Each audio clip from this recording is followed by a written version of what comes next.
Amém. Pai do Senhor, igreja. Muito bom estar com vocês mais uma vez. Podem estar sentando, amém? Fiquem à vontade.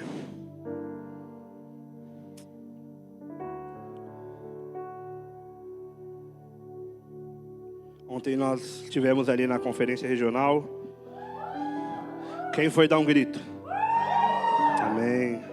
Fomos despertos. Amém. Gostaria hoje de compartilhar uma palavra e para dar início eu gostaria de abrir com os irmãos em Gênesis capítulo 12.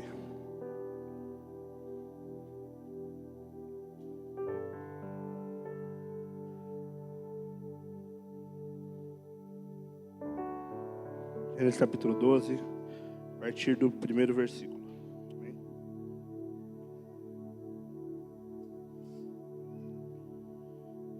Está escrito assim: O Senhor tinha dito a Abraão: deixe sua terra natal, seus parentes e a família de seu pai, e vá à terra que eu lhe mostrarei. Farei de você uma grande nação e o abençoarei e tornarei famoso, e você será uma bênção para os outros. Abençoarei os que te abençoarem e amaldiçoarei os que te amaldiçoarem. Por meio de você, todas as famílias da terra serão abençoadas. Amém? Amém. Quando eu li essa palavra nas primeiras vezes, eu sempre tive assim um entendimento a respeito sobre bênçãos, né? E acho que para todos, ou para alguns, né? Quando a gente escuta bênção, a gente sempre pensa em algo. Amém? Vocês concordam comigo? Quando a gente fala bênção, na nossa cabeça, eu acredito que a gente já foi acostumados a pensar nisso, né? Então, bênção é sempre algo que a gente iria receber ou algo que aconteceu, né? E aqui a gente vê que Deus ele chega para Abraão e ele fala que Abraão é uma bênção, né? Então, aqui a gente vê que Deus está falando que bênção não é simplesmente algo que acontece. É óbvio que se a gente ganhar algo, aquilo pode sim ser uma bênção, né? Mas a gente vê Deus tratando Abraão como uma bênção e falando que, além de ele ser uma bênção, muitas pessoas também seriam abençoadas através dele, né? Aqui diz que todas as famílias da terra seriam alcançadas por essa pessoa que seria uma bênção, né?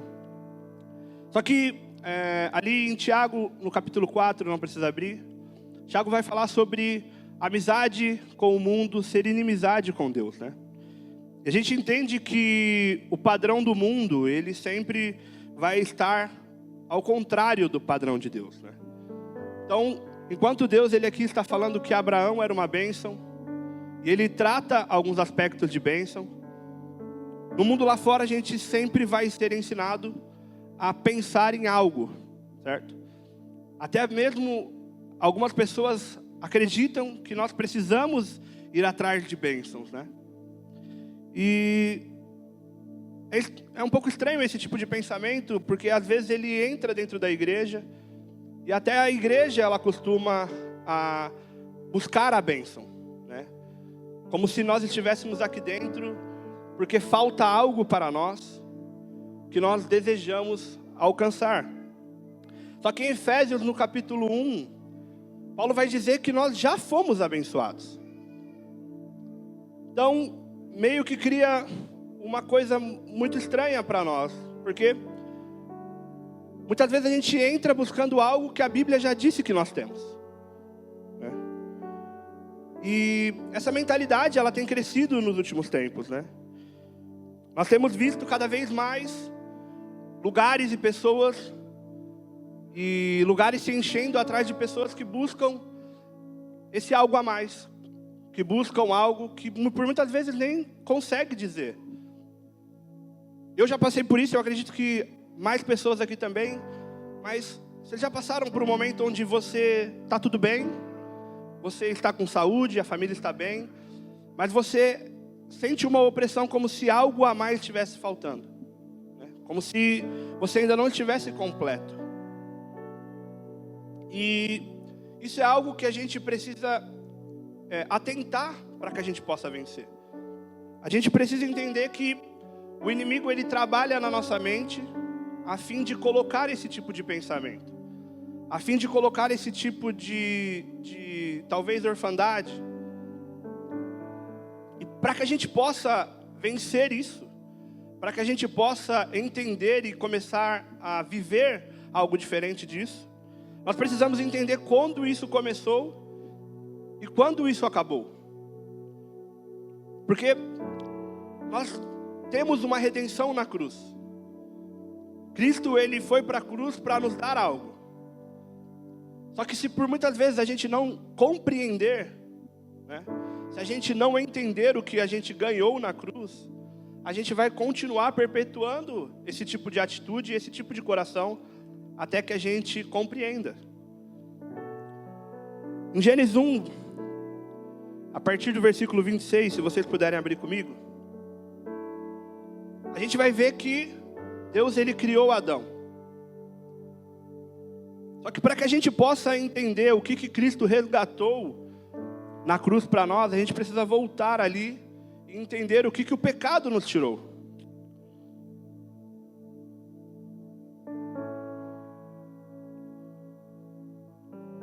Gênesis 1, 26 diz assim: Então Deus disse: façamos o ser humano à nossa imagem, ele será semelhante a nós. Dominará os peixes do mar, sobre as aves do céu, sobre os animais domésticos, sobre os animais selvagens da terra e sobre todos os animais que rastejam pelo chão. Assim Deus criou os seres humanos à sua própria imagem. A imagem de Deus os criou. Homem e mulher os criou. Então Deus os abençoou e disse: sejam férteis e multipliquem-se, encham e governem a terra. Dominem sobre os peixes do mar, sobre as aves do céu e sobre todos os animais que rastejam pelo chão. Amém? Adão, quando ele foi criado e Deus o abençoou. E é muito interessante porque Adão, diferente de nós, ele não tinha nada pregresso. Ele não tinha nenhum tipo de maldição hereditária. Ele não tinha nenhum tipo de histórico familiar contrário. Ele não foi criado em um lar abusivo. Adão ele não foi criado com nada das coisas que hoje nós passamos. Adão ele foi criado por Deus para que ele pudesse governar, e Deus abençoou Adão. Adão ele era completo. A palavra diz que ele foi criado à imagem e à semelhança de Deus.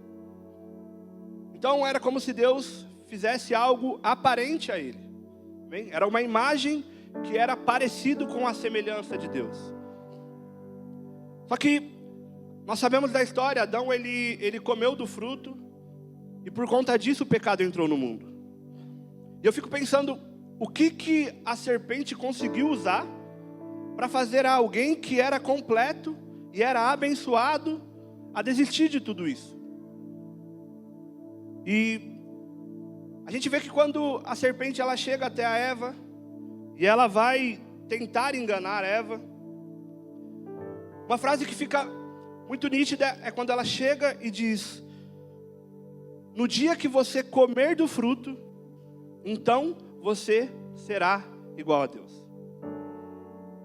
Eles eram completos. Só que para poder enganá-los, a serpente colocou no coração deles que eles ainda não eram, que faltava algo. E é muito incrível porque, se você for pensar no contexto, eles já tinham a Deus. Deus fazia as suas visitações ao jardim. Eles estavam próximos a Deus. Mas mesmo assim, o diabo conseguiu enganá-los, oferecendo algo que já estava disponível a eles. Eles já tinham acesso a Deus. Eles não tinham necessidade de ser igual a Deus ou de buscar algo, porque eles já tinham a Deus. Só que o diabo conseguiu colocar na mente deles que eles ainda não eram. E eles só seriam se eles conseguissem algo. Ele conseguiu colocar essa necessidade neles. Uma necessidade que talvez eles não teriam por estar próximo de Deus. E essa necessidade, quando o pecado entra, ela acaba fazendo a mesma coisa conosco. Porque, como eu disse, em Efésios diz que nós já fomos abençoados. Só que o inimigo, ele coloca na nossa mente que nós ainda precisamos de algo. Só que existem coisas na nossa vida com Cristo que elas são progressivas. Amém? Então, por exemplo, a santidade, ela não é algo que quando você aceita Cristo, você automaticamente é pleno, perfeito, santo. A palavra diz sobre o processo de santificação. Então significa que conforme nós vamos buscando a Deus, conforme nós vamos nos humilhando na presença dEle, nós estamos passando por esse processo. É algo que não é imediato. Porém, existem algumas coisas que, quando Cristo ele morreu na cruz, elas já são imediatas. A partir da morte dele, você já está disponível para ter. Então, quando você aceita o convite, você responde o convite de Cristo, você já está automaticamente apto à salvação. Nós não precisamos colocar Jesus numa cruz todos os dias que você peca. Amém? Isso já está disponível a partir do momento que você entende e confessa Ele como seu Senhor. E a bênção, aqui como dito, também é algo que nós já estamos com elas disponíveis. Vamos ler lá em Efésios? Efésios 1:3.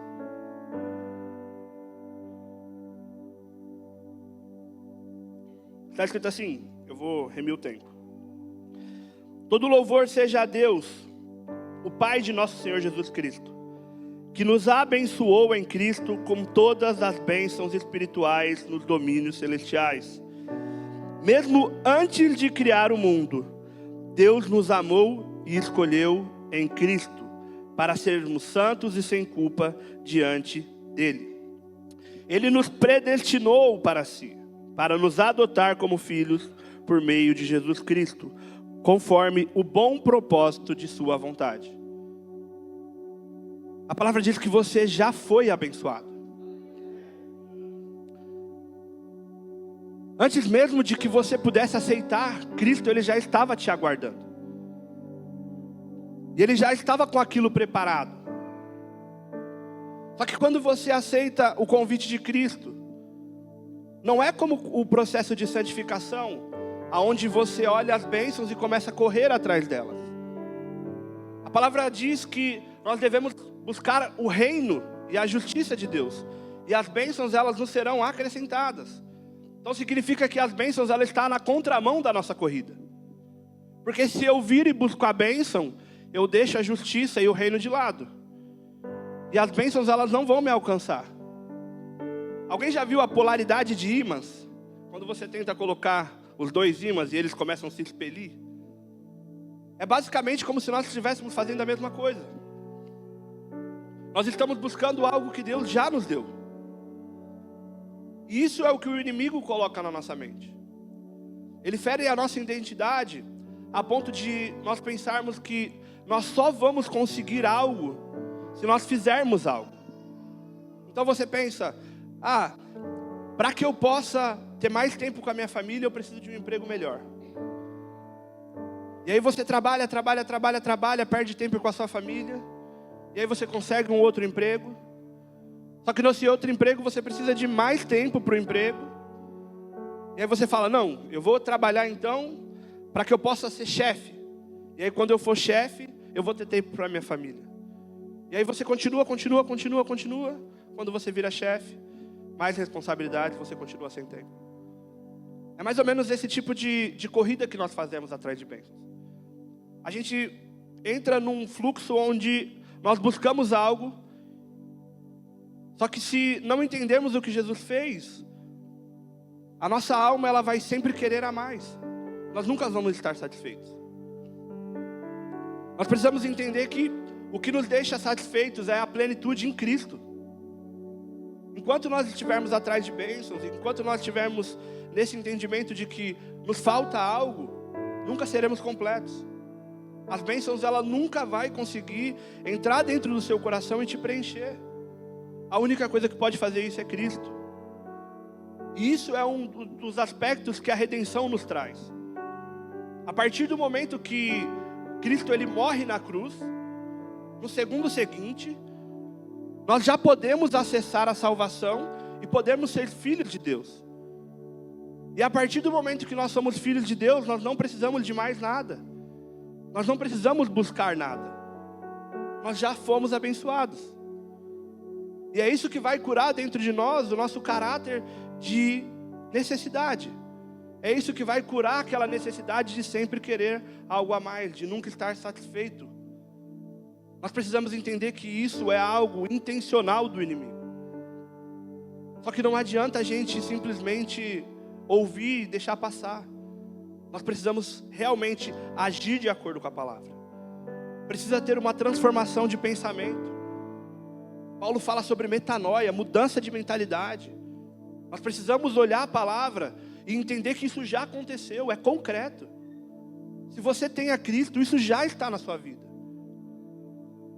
Quando você é tentado, você precisa olhar a tentação e falar a palavra: eu já sou abençoado, eu não preciso dessas coisas, eu já tenho a Cristo, Cristo é suficiente para mim. E da mesma forma que Adão ele foi tentado, na justificação de Cristo, ele também foi tentado pelo diabo. E eu gostaria que a gente pudesse analisar algo muito interessante na tentação de Jesus. Porque a gente vai ver que quando o diabo leva ele para o deserto, o diabo ataca algo nele.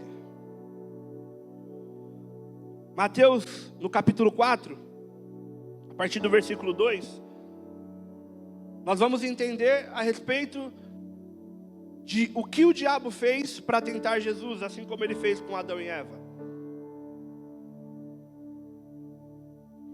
Mateus capítulo 4, a partir do versículo 2.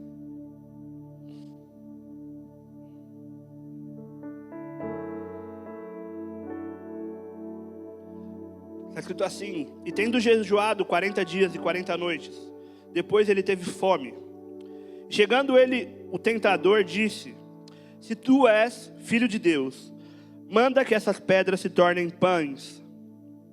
Porém, respondendo disse Jesus: nem só de pão viverá o homem, mas de toda a palavra que sai da boca de Deus.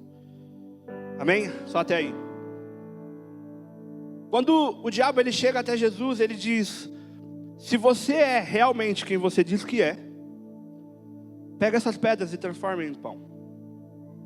E a gente vai perceber que Jesus ele passou 40 dias no deserto, e o diabo não foi antes. Só quando a palavra diz que Jesus teve fome, aí o diabo apareceu. Porque a gente precisa entender que não é no dia da sua força que você vai ser tentado, mas é no dia da fome. É no dia da necessidade que realmente o diabo vai chegar sabendo que você está fraco e vai te oferecer algo. Só que é muito interessante, porque para Adão, para enganar Adão e Eva, eles falam, a serpente diz, né? Se você comer, você vai ser. É um ataque à identidade deles. O diabo estava falando: você não é nada ainda, mas se você fizer isso aqui, aí você vai ser. Só que para Jesus, o ataque à identidade é um pouco diferente.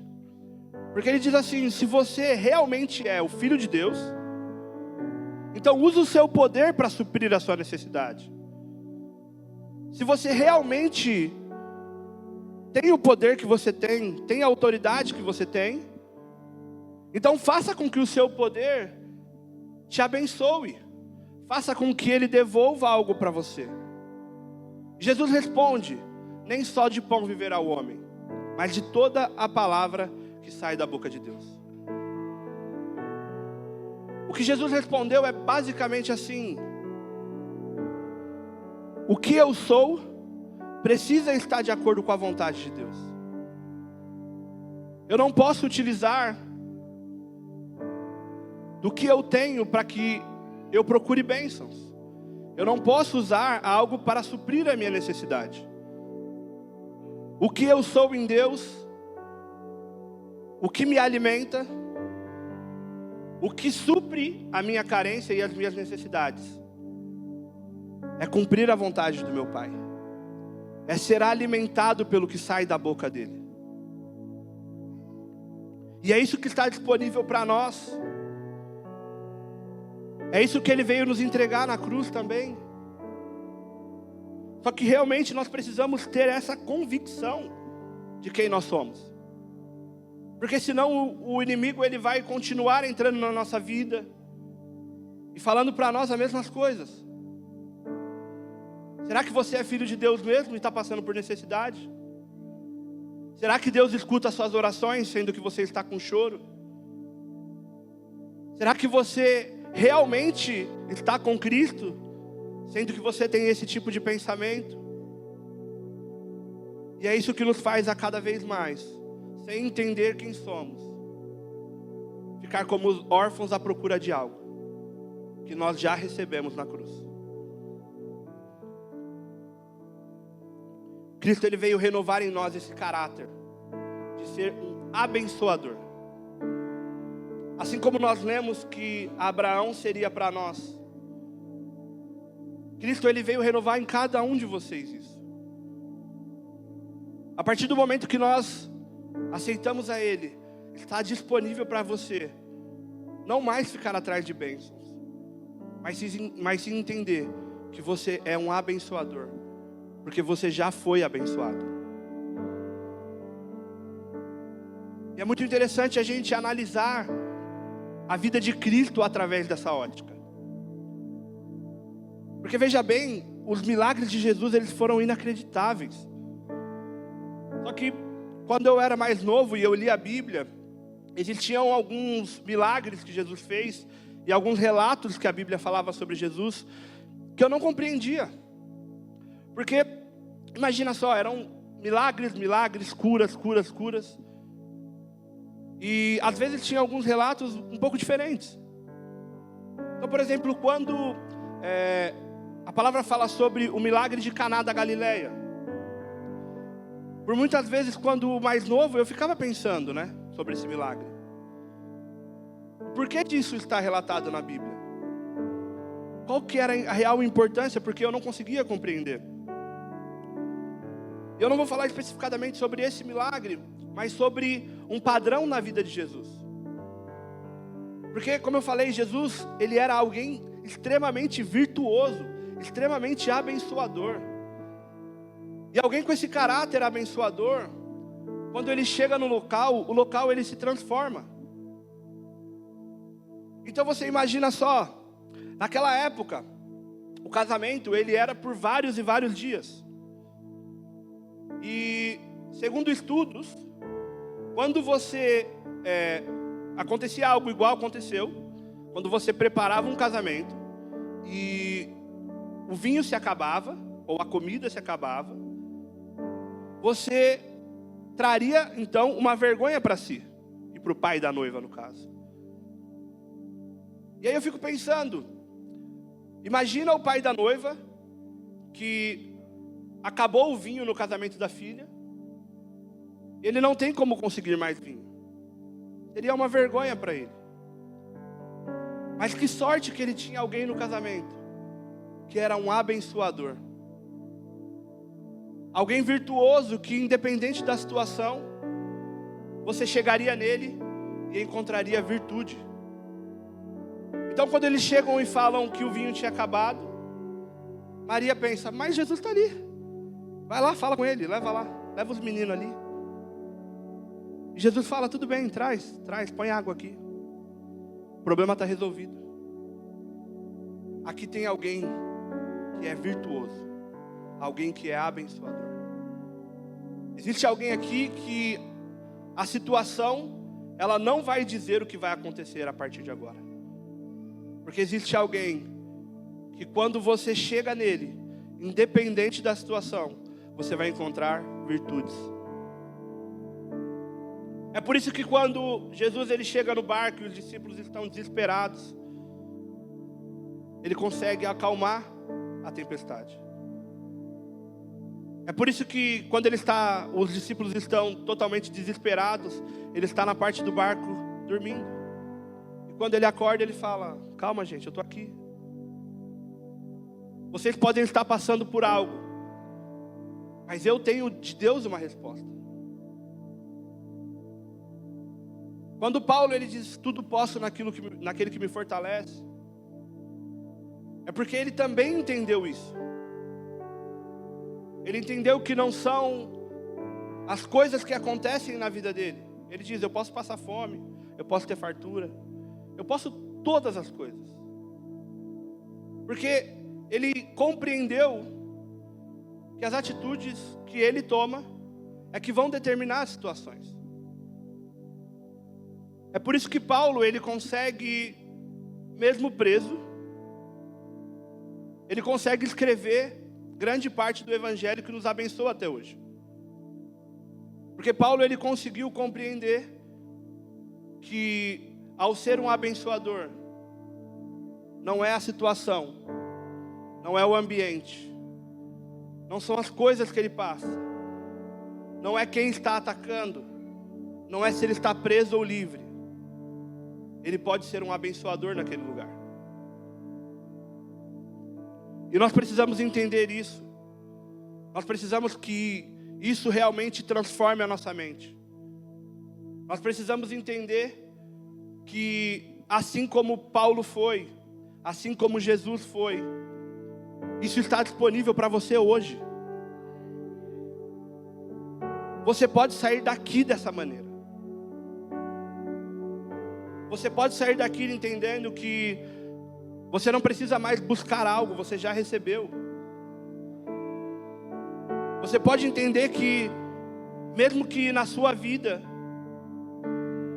eu imagino pessoas que têm o dom de cura e às vezes está lá com uma dor de cabeça, que está uma semana perdurando, e aí alguém vem e fala: ora por mim, irmão, eu estou com uma dor. E aí ele faz o quê? Ora, e a dor passa, porque ele entendeu que não é a situação, é a identidade de quem você é. E a partir disso, você não tem que buscar a sua bênção própria, porque a palavra diz que na vida nós teríamos aflições. Então a gente passa pelo dia mal, a gente passa por dificuldade. Só que a gente não pode fazer com que a dificuldade ela seja o nosso condutor.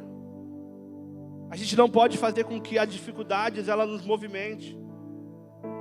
Nós precisamos entender que se nós sabemos quem somos em Cristo, se a nossa identidade ela está intacta, as situações elas vão ser boas, ruins, más, favoráveis, desfavoráveis. Em um ano nós teremos muitas mudanças, mas nós continuaremos ser o mesmo. Nós precisamos sair daqui com o entendimento que isso está disponível. E que quando você chegar amanhã no seu trabalho, quando você chegar amanhã na sua escola, quando você chegar no ambiente que você está, na sua casa com seus filhos, aquele ambiente ele pode ser transformado porque existe alguém virtuoso ali. Porque existe alguém abençoador. Existe alguém que entendeu que por mais que a situação ela não é favorável, você não tem que se preocupar com a sua própria bênção. Porque por ser abençoado, você já está apto a abençoar os outros. Quando a palavra diz que quando você busca o reino e a justiça, as bênçãos elas vão se acrescentando, é porque enquanto Deus ele está te utilizando para abençoar pessoas, a bênção ela está te perseguindo. Imagina você correndo e falando: Deus, para de mandar bênção. Para de mandar bênção, tá bom já. Seria ótimo, né? Mas é mais ou menos isso. Deus ele está chamando a nossa igreja para um momento onde muitos abençoadores serão levantados.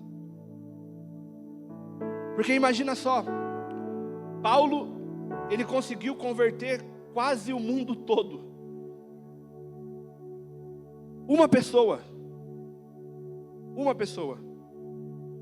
Se eu não estou enganado, foi Billy Graham, e se não foi, a gente põe na conta dele.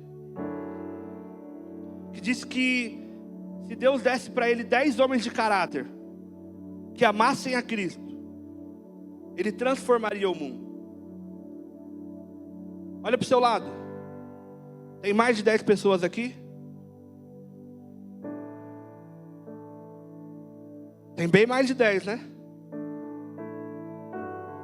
Então significa que a gente, pelo menos 10 vezes mais rápido que Billy Graham, conseguiria mudar o mundo. Nós precisamos entender que essa estrutura, irmãos, a gente não vai conseguir levar ela.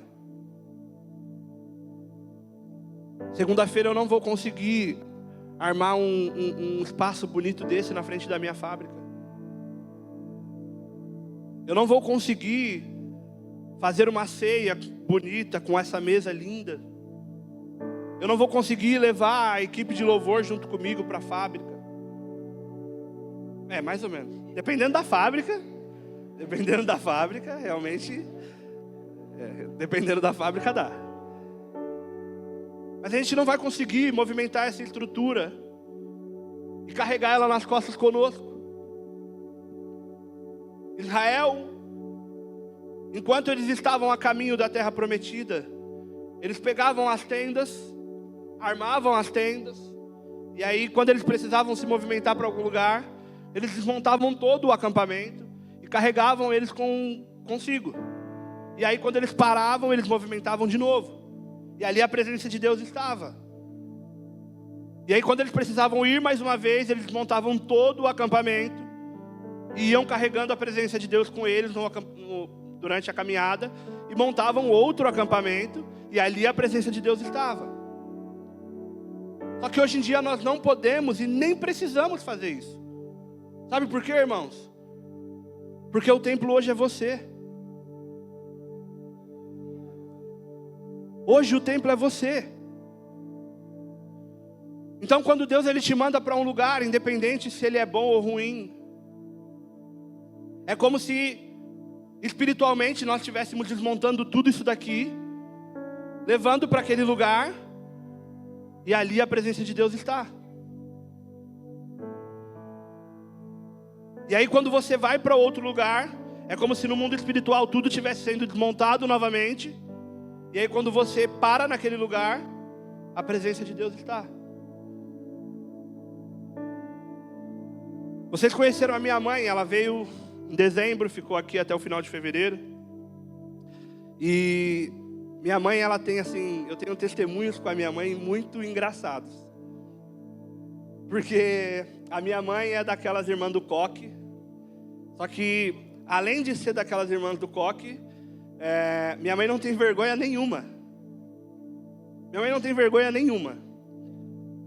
E eu lembro de uma história, e eu gosto muito de contar ela, porque eu era adolescente. E pode não parecer, mas eu sou um pouco tímido, né? Se eu não conheço, não é para rir. Se eu não estou acostumado com o ambiente, a tendência é que eu fique um pouco retraído. Principalmente em ambientes públicos, né? Eu tenho essa questão de ficar um pouco. E a minha mãe, ela já é totalmente ao contrário. E eu lembro que uma vez a gente ia viajar, e nós preparamos o carro para viajar. Nós íamos para a praia. E no caminho da praia a gente ia passar numa ótica, porque o óculos dela tinha ficado pronto. E aí ela falou para mim: filho, senta aqui e fica esperando a senha da mãe, tá bom? Que a mãe vai ali na doutora ver se eu consigo fazer um outro óculos. Eu falei, tudo bem. E eu estava esperando, e dentro da loja tinha mais ou menos 4 funcionários.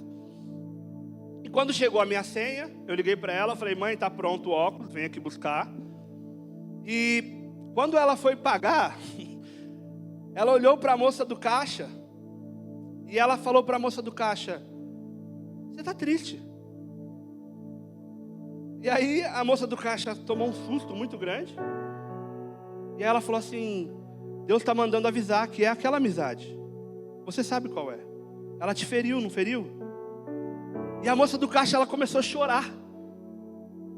E eu olhei para minha mãe e falei: mãe, loja não é o ambiente. E aquela moça começou a chorar. E minha mãe começou a falar em línguas dentro da loja. E os clientes dentro da loja, um olhando para o outro, o gerente olhando. E minha mãe continuou falando sobre a vida dela. E a moça continuou a chorar.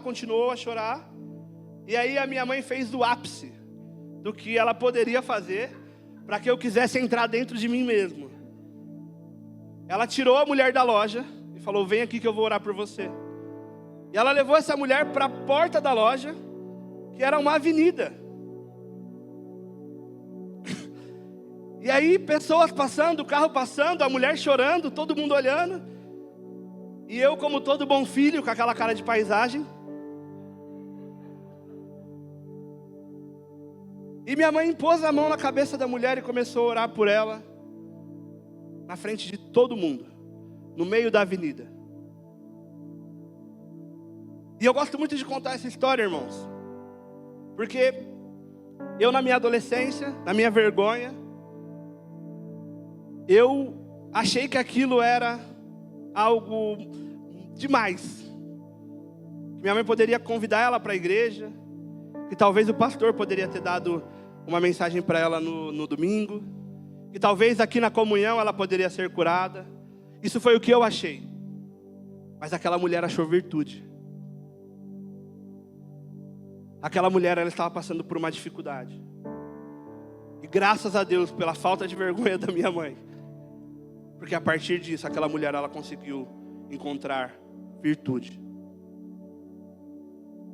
E a pergunta é, irmãos, por que será que nós não estamos repetindo esse padrão? Por que será que a gente não está conseguindo pegar esse templo e levar para o lugar? Por que será que quando nós nos movimentamos, nós deixamos a nossa santidade aqui dentro?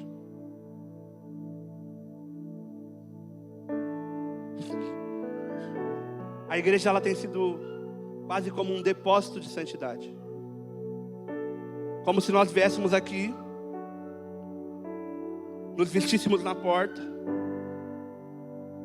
e aqui dentro a gente usufruísse dessa santidade.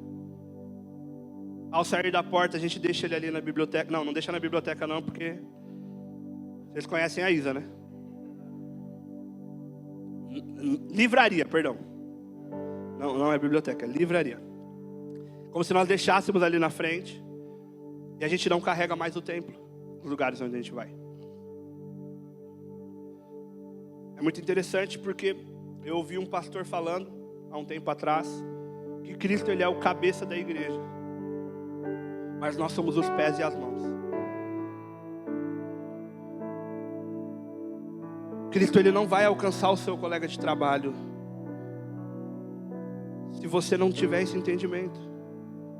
Porque às vezes a gente tem esse pensamento, e eu não sei quando esse pensamento ele entrou na igreja, mas ele entrou. E nós temos esse pensamento de quando alguém ele chega para nós e fala assim: eu estou com um problema.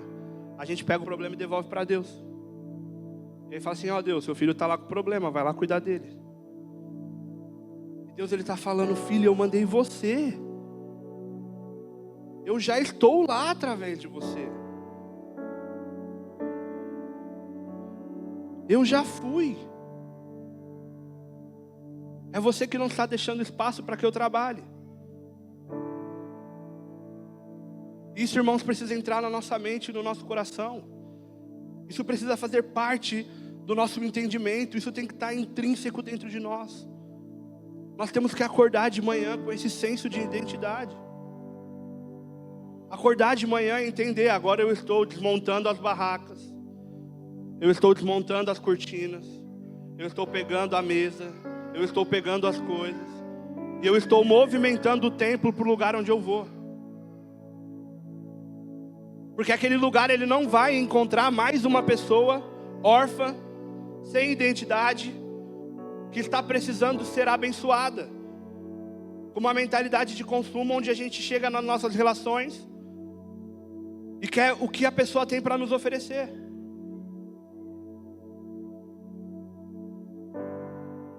Eu vi essa semana um coach falando que nós precisamos andar com pessoas que são melhores do que nós. andar com pessoas que podem nos oferecer algo. E ele fala assim: se você está dentro do seu grupo de amigos, você é a pessoa mais próspera, você é a pessoa mais rica. Então você larga esse grupo de amigos e vai procurar amigos que tenham mais a oferecer. E de pouco em pouco, esse pensamento mundano e pecaminoso, ele tem entrado nas nossas relações. Nós não temos que ter amizades baseadas no que as pessoas podem nos dar. A pergunta é o que nós podemos oferecer. Porque o que você tem é tudo, você tem a Cristo. Amado, se você tem a Cristo, o que um amigo poderia te oferecer? Agora, se ele não tem a Cristo, aí você tem tudo para oferecer a ele. Esse é o pensamento de servo que Jesus tinha. Porque imagina Jesus descendo com esse pensamento, ele ia encontrar quem melhor que ele? Muito pelo contrário. Ele foi lá e encontrou talvez uns piores que tinha. Paulo, um dos mais violentos. Pedro, um dos mais sanguíneos. E falou para eles: não, vocês vão ser a base. Porque quando eles encontraram Jesus, eles encontraram virtudes. Eles encontraram um abençoador. Amém? Gostaria de convidar você para ficar de pé. Gostaria de convidar a equipe de louvor para estar cantando uma canção.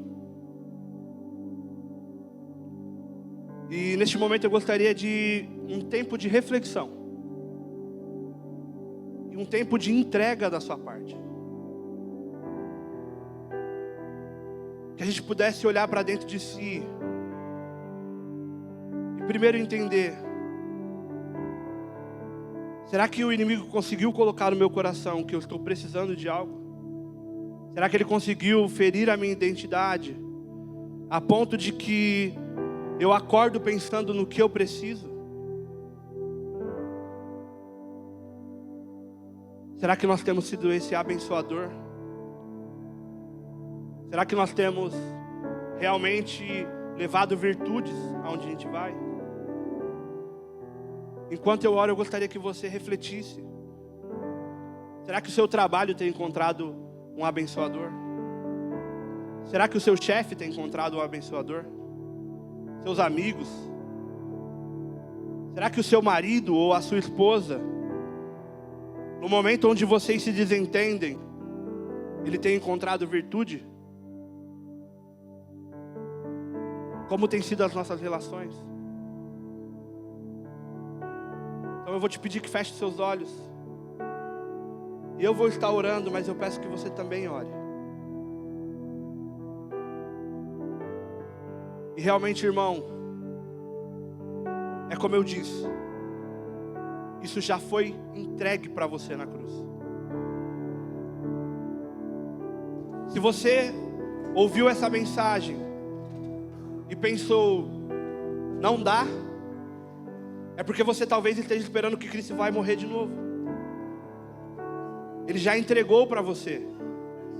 Você precisa sair daqui entendendo que já é seu. Não deixe o inimigo tomar de você algo que já foi entregue. Não é algo que vai acontecer e vai ser melhorado durante os dias. Não é que amanhã você vai ser 1%, e depois 2%, depois 3%. Cristo, Ele já te entregou. Ele já te fez filho. Você já foi abençoado nas regiões celestiais. Isso é algo para neste momento você tomar uma decisão. Não é algo de processo, é decisão. É sair daquela porta decidido. Aonde era uma pessoa sem identidade, em busca de algo, vai sair um abençoador, alguém virtuoso, porque Cristo já me entregou, porque Ele já morreu por mim.